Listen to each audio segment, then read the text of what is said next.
Okay, let's tie a real simple one. This fly is called a Poison Tung, and this is the deep blue version. I first came up with this fly to fish with a jujube midge, and I wanted a tungsten beaded fly, something that was heavy. And along the process, I came up with this blue version that I played with over the years. And really, this version is mostly gray, but it's got a blue wire rib. So I'm going to start this fly on a Tiemco 2488. Of course, you can tie it on a 2488H if all you catch is big fish, or you fish heavy tippet. 88H is the heavy wire version of the same hook, and that's perfectly acceptable. And I've got a 2mm silver tungsten bead on that hook. The thread I'm going to use is 8/0 uni in gray. And I'll just start this thread behind the bead here. Clip my tag end out. And I'm going to take some small blue ultra wire.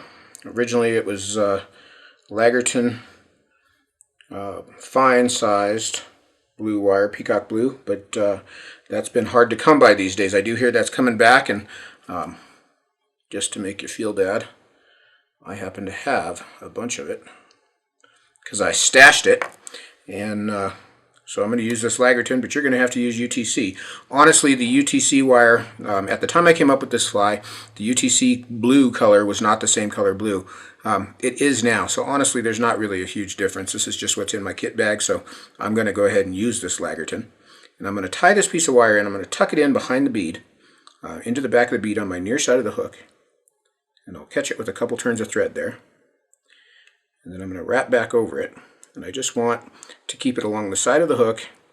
You get a nice, smooth, even layer of thread about halfway down the bend.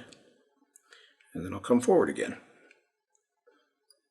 That same smooth, even layer right up to the back of the bead. So that's gray thread. I know it seems like it's whitish there, but that is indeed gray. Now I'm going to take my wire here, and I'm just going to evenly spiral it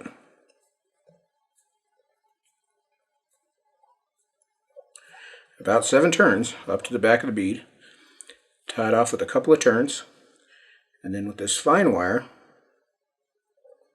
I can just pull down tight and break it off.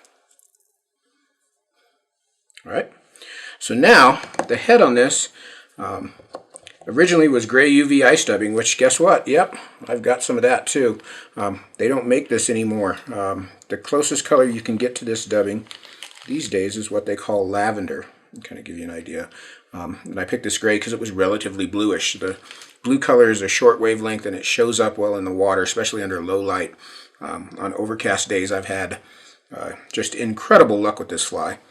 Fish seem to, I don't know that they see it as blue, but they certainly see it from further away. So I'm going to take a little pinch of this dubbing, and you can see ice dubbing is a fairly long filament. What I want to do is take it and I'll tear some off, and you can see when I tore that how those fibers got finer and shorter. And that little pinch there that I've got in my fingers is plenty. So I'll put a little dubbing wax on my fingers. I'm going to twist this down on the thread. And I want to twist it down good and tight. And fairly close to the thread.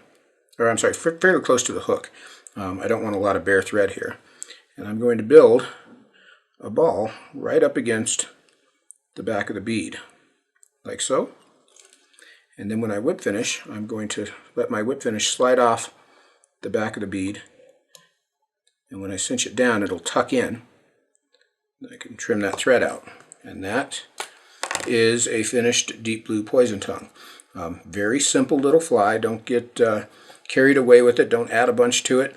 Just that little amount of blue ribbing. Man, this fly, especially in the winter and spring, for a lead fly with a jujube midge behind it, this is just a killer. Great little fly.